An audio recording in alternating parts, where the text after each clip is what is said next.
Le ministre de la Défense nationale, Harjit Sajjan, a annoncé ce 14 juin un changement important à la rémunération des réservistes au 4e bataillon royal 22e régiment à Laval.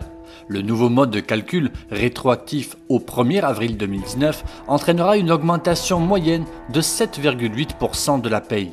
Par exemple, le taux de rémunération d'un caporal ayant une année d'ancienneté dans son grade passera de 140 à 153 $ par jour. La solde de base d'un lieutenant en classe A passera de 147 à 161 $ par jour.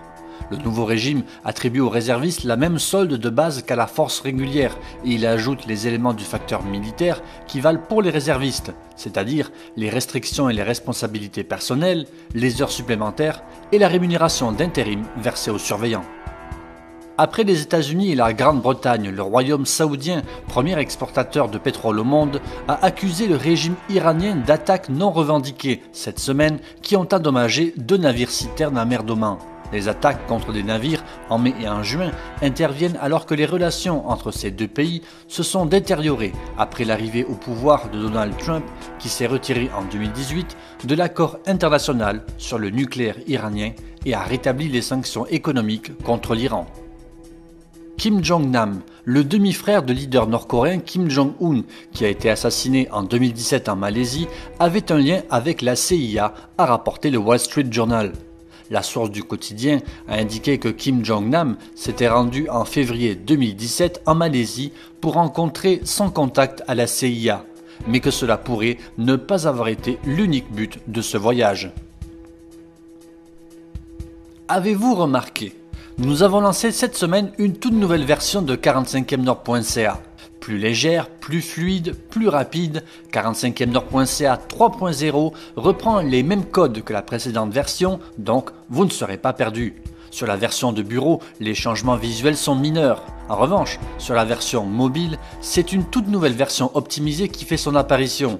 La page d'accueil qui était lourde à charger devient maintenant une page reprenant les 12 derniers articles publiés sur le site. Le menu sur la gauche est beaucoup plus facile à cliquer et la recherche est plus agréable. Nous avons également lancé en même temps notre première déclinaison de 45e-nord.ca, 45e-nord.fr.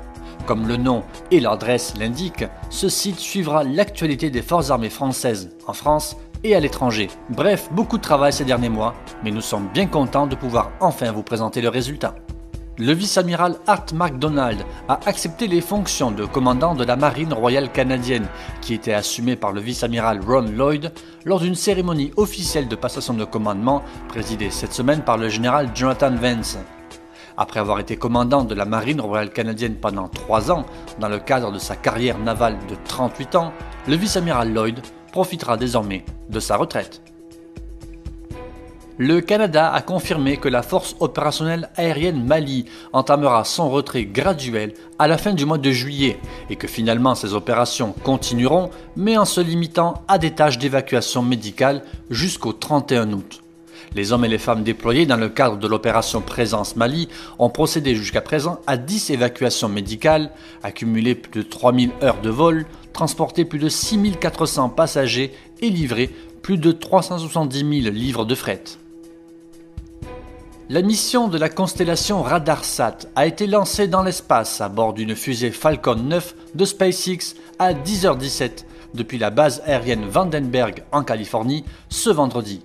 Cette constellation de 3 satellites permettra de fournir quotidiennement des images du vaste territoire et des voies d'accès maritimes du Canada, ainsi que d'images de l'Arctique, jusqu'à 4 fois par jour.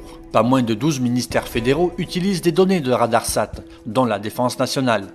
Les satellites sont dotés d'un système d'identification automatique qui permet de mieux détecter et suivre les navires, notamment ceux qui pratiquent la pêche illégale.